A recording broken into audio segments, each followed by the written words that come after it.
Hey, St. Louis. You are next.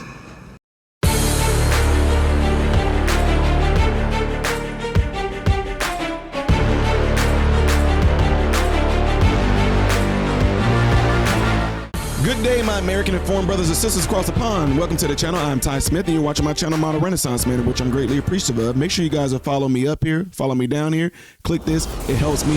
Thank you very much. When and if you do subscribe to the channel, click the bell notification. It will bring down a drop box for you to select all notifications. And last but not least, don't forget to check out the other YouTube channel called Man, Husband, Father. Really do appreciate it.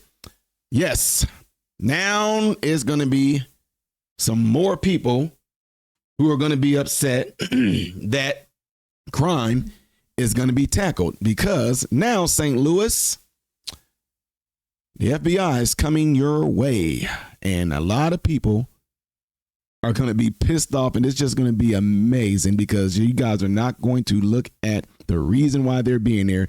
You're going to look at the individual who sent them there. President Trump, here you go being racist. He's sending them all. He's just notice where he's sending them. He's sending them to black cities. He's sending them to black neighborhoods. He's sending them to the white areas and nothing like. He ain't sending them no. Ah, my God, that's your argument against someone coming into the city trying to make it safer. But before I even go even more on this, folks, I want y'all to check this out.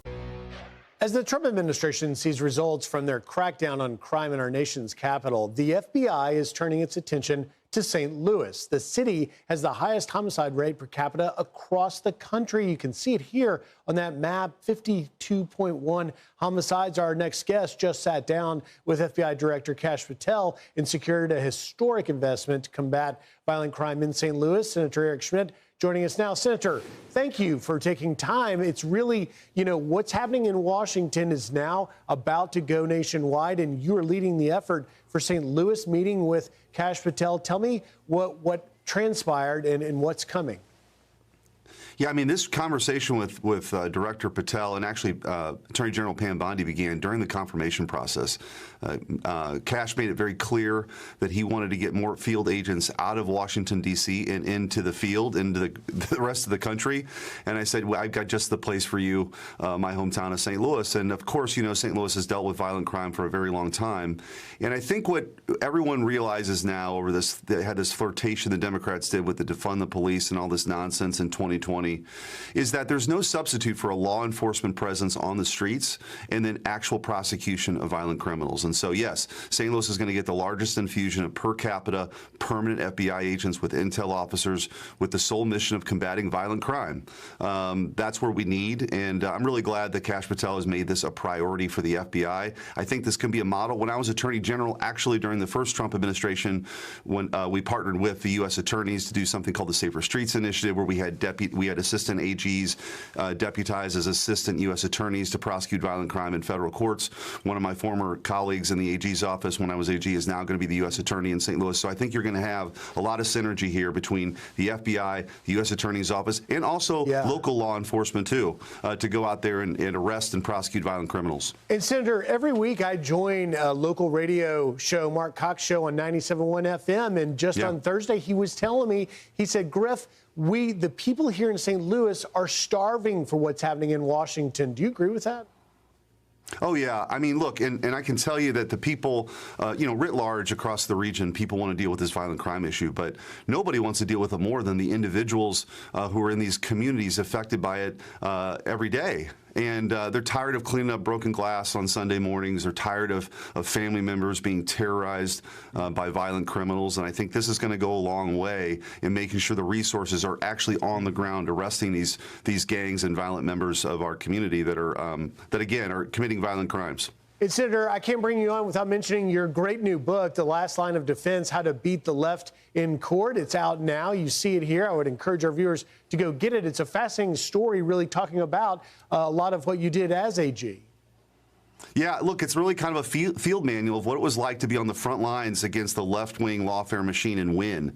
We're talking about all these successes, President Trump. It wasn't that long ago. There were the dark days, right? It was lockdowns and COVID-19 vaccine mandatory shots. mask mandates, censorship. We uncovered that in Missouri versus Biden. We took all those cases, whether it's vaccine mandates, student loan debt forgiveness, censorship, took all those to the Supreme Court, and we were successful in fighting back. And that's what we need to know, is that this is a playbook of how not just we did it once before, but in all these legal fights ahead, how we can go do it. It's not really written for lawyers, although I hope lawyers read it also. But really, your viewers who are wondering, what was it like to take Anthony Fauci's deposition? What was it like to take the FBI's, the guy at the FBI who was pre-bunking the Hunter Biden laptop stories? A great stories from the field. I think they'll be instructive for the fights ahead. The last line of defense, it's out now. You can get it. Senator Eric Schmidt, thank you for your time. Yeah. Now, I must say, me and a group of other folks that have been gun-ho traveling, like y'all know, I'm Illinois, through Illinois, and I wouldn't say through Missouri, but mainly St. Louis, whatever. East St. Louis is not St. Louis, it's Illinois. But anyway, the speaking events that a lot of us go to and have been at, the news is not going to show you how many black people are turning up and turning out and speaking out against the crime that's being committed in our neighborhoods, in our communities, and we want some change there, but we know we need resources in order for those changes to come. So for some of you that's going to be like, oh, this is going to be Capitol policemen are going to be there. This is going to be, the military is going to take over. Oh, they're just going to stay there. This is just going to be, no, because one of the things that I keep on talking about to a lot of our legislators and a lot of our folks that are in Congress and throughout the states is, it does no good. For example, hold that thought. For example, what good does it do for those of you that are a part of a certain type of church? Someone comes in and you guys have like a week-long revival, maybe 3-day revival at church. Everybody's, that first day, it's the excitement of everything. You know you're expecting some change, something to happen, a move of God. Second, third day, you're really into it. It's like, oh man, different speakers are coming in. Everybody's feeling good. Everybody's trying to get on that one page. And then when it's over and about a good month or two go by, what are you saying, Ty? It's not going to do any good to be there and do it temporarily just to have the optics. I'm just keeping it 100% real. It's not going to do any good to come there. Oh, look, crime is way down. It's way down. Crime is down within the first 2 weeks of them being in there. That's awesome. How long are they going to stay? Let's keep it real. How long are they going to stay? And not only that, y'all, if we're going to go in, we're going to go in all angles of crime. Why only violent crimes? What about the people in City Hall? Huh? Oh, what about the white collar? FBI, come in there. Don't just look at the violent crime. Look at corruption too as well. Go after that. That was one of the main things we wanted them to do as well. Remember the swamp? The swamp is not going to consist of the little thugs on the streets that y'all think. I mean, that's not what we're talking about. We're talking about on a corporate level. That's what I'm interested in. That's why a lot of people that go to these events that I speak at, this is what we're talking about. But it's a good chance the news is not going to want to get a hold of us for that because, it's the surface stuff. I'm just keeping it real. Although we absolutely 100% hate the violent crimes that go on in the inner cities, in the neighborhoods, young kids getting killed innocently in crossfires and things like that, 100% needs to have that taken care of. But at the same time, do not leave out the corrupt politicians. Don't leave them out. Don't leave out the corrupt people that's in these in offices. Don't leave them out. Go after them too. Anyway, y'all, I just want to bring y'all that news right there. Let me know what y'all think of it. St. Louis is not my fault. I know I was just there last weekend, and y'all thought about me going to those different events last weekend was the reason why all this stuff is starting to happen. Look what you did. It's not just me. So what? Let's get the stuff cleaned up.